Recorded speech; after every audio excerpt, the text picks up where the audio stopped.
دربار سلیمان علیہ السلام لگا ہوا ہے۔ بلقیس ملک سبا سے حاضر خدمت ہونے کے لیے چل پڑی۔ جب بالکل قریب آ گئی اور حضرت سلیمان نے اپنے درباریوں سے کہا کہ مجھے تخت بلقیس چاہیے۔ جنوں میں سے بڑا قوی ہیکل ایک جن نے کہا حضرت یہ خدمت میرے سپرد رہی، میں لے کر آتا ہوں، کب لاؤ گے؟ اس نے کہا کہ میں دوپہر تک لے آؤں گا۔ وہ کوئی 7 والی گلی میں نہیں پڑا ہوا تھا، وہ 1 مہینہ جاتے ہوئے لگتا تھا، 1 مہینہ آتے ہوئے لگتا تھا۔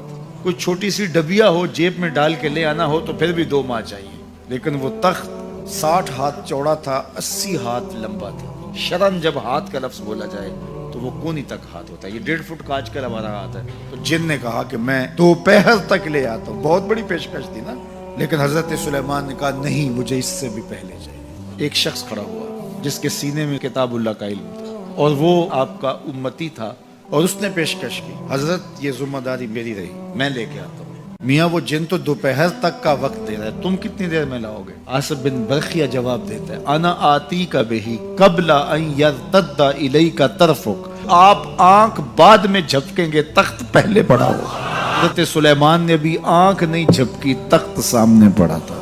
بے ساختہ پکار اٹھے، ھذا من فضل ربی، یہ میرے رب کا فضل ہے۔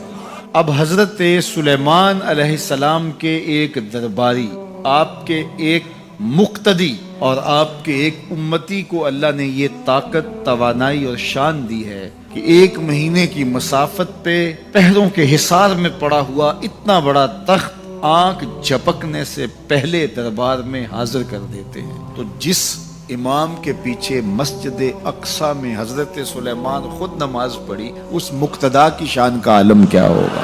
جب ان کے امتی کی یہ شان ہے تو پھر امام الانبیاء کی عظمتوں کا عالم کیا ہوگا؟